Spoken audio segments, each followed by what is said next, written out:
Hello दोस्तों, स्वागत है आपका A to Z स्टोरीज पर। एक फ़कीर हुए हैं, संत हुए हैं, देवराहा बाबा। हिंदुस्तान के बड़े बड़े दिग्गज उनको सिर झुकाते थे, उनको सजदा करते थे।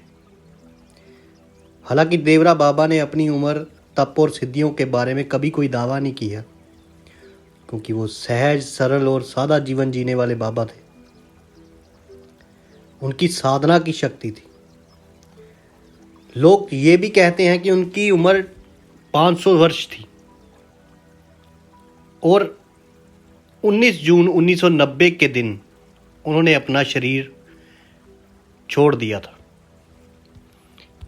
इनके बारे में एक विचित्र बात ये बताई जाती है कि इनको एक बबूल के वृक्ष से भी उतना ही प्रेम था जितना इंसानों से, जितना पशु पक्षियों से, और ये बातें किया करते थे।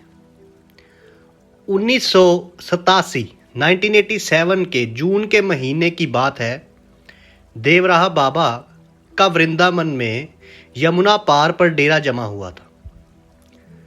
तब प्रधानमंत्री राजीव गांधी को बाबा के दर्शन करने के आतुर थे। अधिकारियों में उनकी सुरक्षा को लेकर हलचल मची हुई थी। आखिर प्रधानमंत्री थे। प्रधानमंत्री के आगमन का ब्लूप्रिंट तैयार हो चुका था।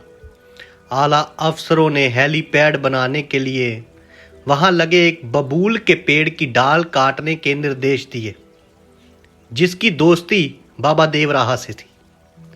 ये सुनकर बाबा आग बबूला हो गए। उन्होंने साफ शब्दों में अधिकारियों को बोला, तुम यहां अपने पीएम को लाओगे, उनकी प्रशंसा पाओगे। पीएम का नाम भी होगा कि वे साधु संतों के पास जाते हैं। पीएम अच्छा आत्मा है, लेकिन इसका दंड तो बेचारे पेड़ को भुगतना पड़ेगा। वे मुझसे इस बारे में पूछेगा तो मैं उसे क्या जवाब दूंगा? ये पेड़ होगा तुम्हारी निगाह में, मेरा तो ये दोस्त है, मेरा तो ये बहुत पुराना साथी है, सबसे पुराना साथी है। दिन रात मुझसे बतियाता है, मुझसे बातें करता है, मैं इससे बातें करता हूं।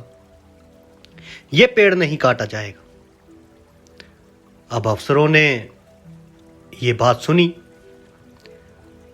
तो बाबा भी सबकी सुनते थे, तो अफसरों ने अपनी दुविधा प्रकट की कि बाबा ने उन्हें संतावना दी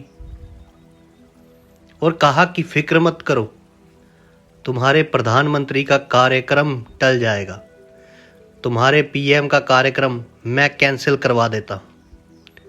2 घंटे बाद ही पीएम ऑफिस से रेडियोग्राम आ गया कि प्रोग्राम स्थगित हो गया है।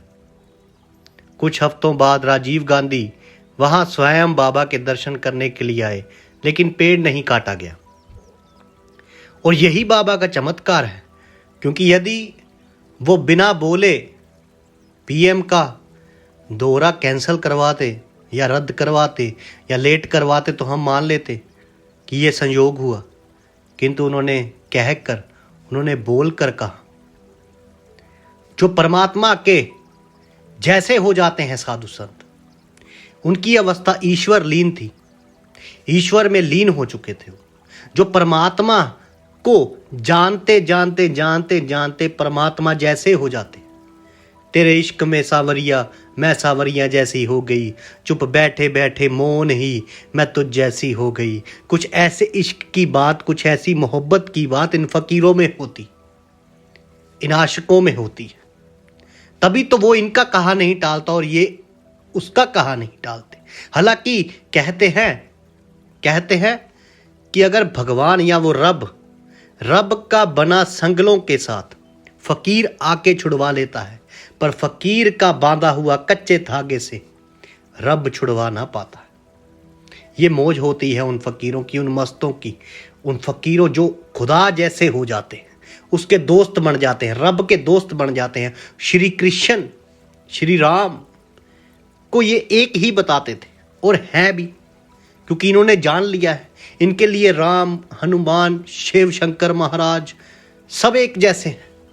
क्योंकि इन्होंने असलियत को जान लिया है, परमात्मा को जान लिया है। जो परमात्मा को जानेगा उसी के साथ ये सब होंगे। जो इनको जानेगा उनके साथ परमात्मा हो ना हो, ये परमात्मा की मर्जी। किंतु ये स्वयं ही परमात्मा जैसे सबके सब। अगर आपको हमारी कहानी अच्छी लगती है तो हमें सब्सक्राइब कीजिए, शेयर कीजिए, लाइक कीजिए और कमेंट करके ज़रूर बताइए। धन्यवाद दोस्तों।